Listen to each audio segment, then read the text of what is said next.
Hi Virgo, this is Jav. Welcome po sa ating channel.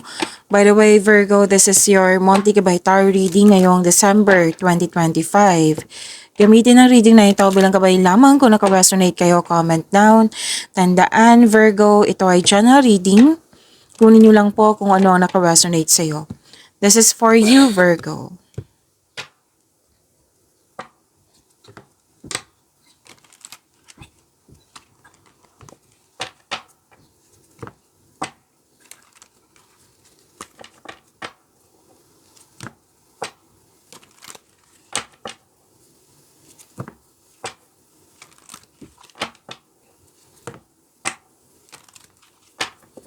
Para po ito sa iyo, Virgo, ngayong December 2025.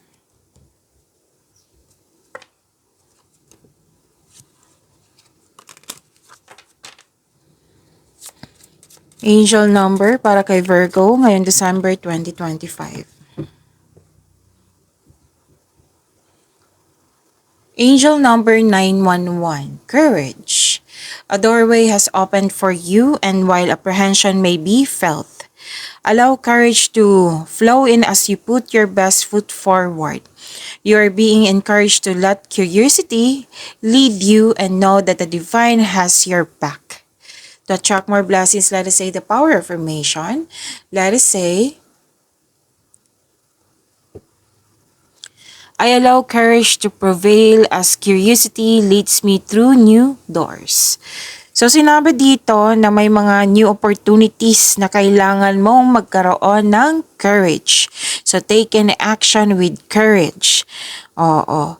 And please know that you are divinely guided.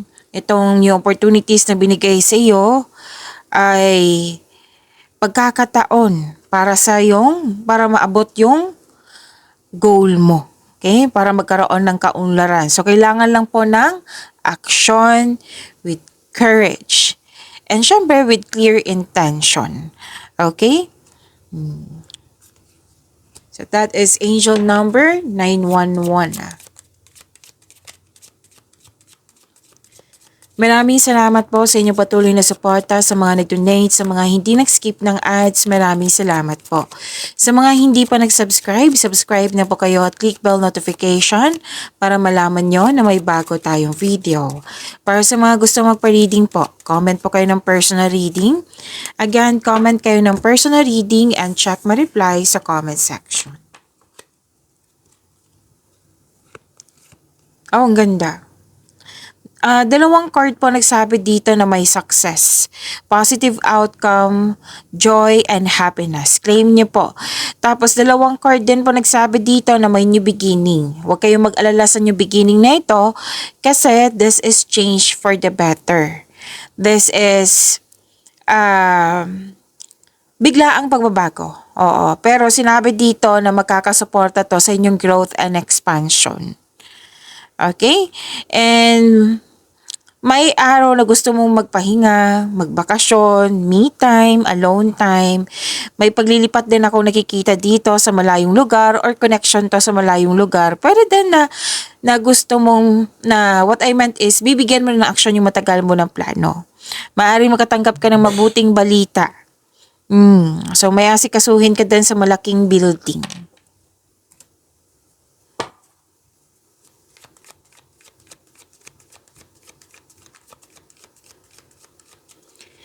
Angel, okay. So, this is your energy, Virgo, ngayon December 2025.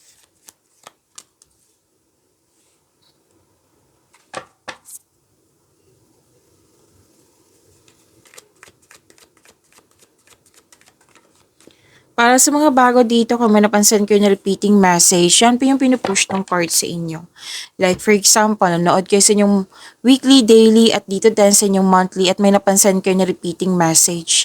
Yan po yung pinupush ng card sa inyo na kailangan yung bigyan ng atensyon, solusyon, at aksyon kung maaari po.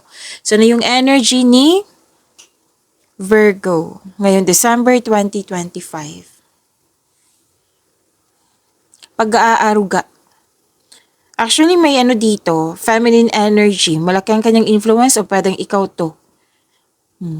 Pwede din inalagaan kayo ng isang mother figure. Nagkaroon ng time sa mga bata, sa inner child mo, sa pamilya. May nanganak. Yes.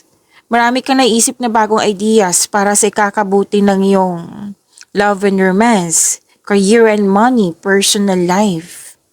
Ang ilan sa inyo nag-enjoy sa home decoration dito or nagpagawa kayo ng bahay. Pwedeng renovation po, okay? Nagpatayo ng bahay, nagpagawa ng bahay, yan. So, may vacation ako nakikita dito, staycation po. Nag-spend time ka sa bahay.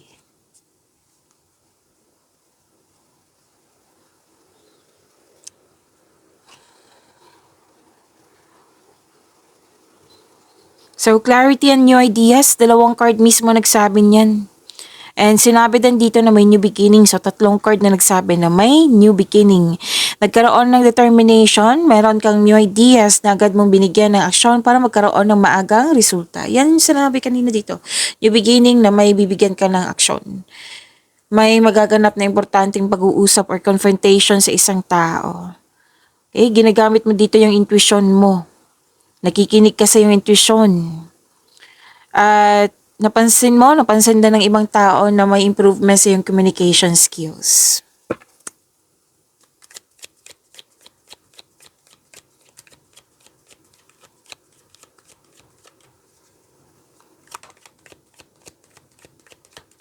Career and money ni Virgo.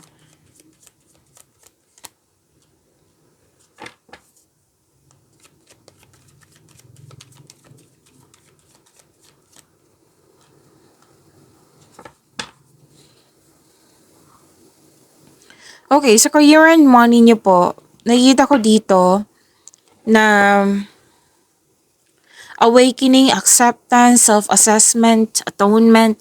This is ending with new beginning. So, apat na card. Diba, sinabi ko din kanina na may biglaang pagbabago.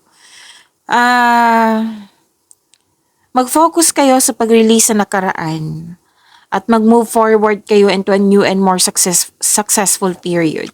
Kasi itong nakaraan, isa to sa dahilan na pumipigil sa iyo sa present. May i-go ka, pero nagkaroon ng delay or alinlangan ng dahil sa past. So, ang sinabi ng card dito, mag-focus kayo sa pag-release sa nakaraan at mag-move forward kayo sa new beginning na ito. Sinabi ko naman sa inyo kanina, dito sa card mo, dalawang card mismo nagsabi na huwag kayong mag-alala sa pagbabago kasi makasuporta to sa inyong growth and expansion na sinabi din ng card dito. So, huwag kayong mag-alinlangan sana kung pwede po. And acknowledge for your success is coming. Parating na po. May financial growth akong nakikita dito. Nakikita ko rin dito na masusunod yung gusto mo, desisyon, ideas, or plano. Kahit may tutol dyan, basta masusunod. Nakikita ko ditong kampante ka at maaring tinutulungan ka ng isang malaking tao like boss, may kakayanan. Maaring ikaw to, pwedeng siya na malaking kanyang influence sa iyo. At higit sa lahat, yung sinabi ko nina dito sa tatlong card mo na may success. Mahigit pa to sa success po, this is victory. Naging stricto ka dito, oh. Oo, naging stricto ka na. Dati ang luwag-luwag mo, yung oo ka ng oo, ngayon nagiging stricto ka na. Kasi may natutunan ka na sa nakaraan.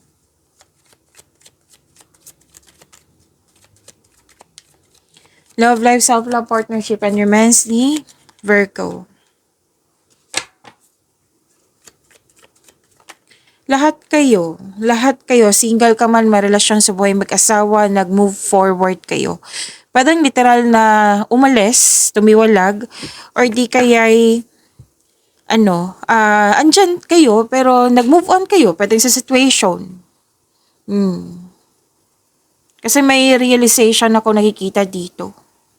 Kahit mabigat sa'yo, pero mas nangibabaw yung pagpasya mo na mag-move forward ka na.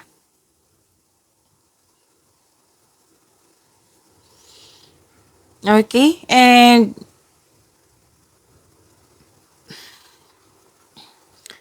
nakikita ko dito na May ilan sa inyo kakapasok lang ng relasyon. Ang ilan sa inyo may plano mag-travel for a romantic trip.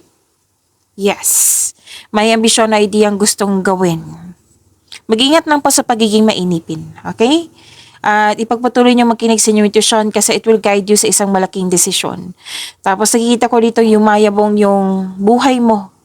Ipagpatuloy niyo po.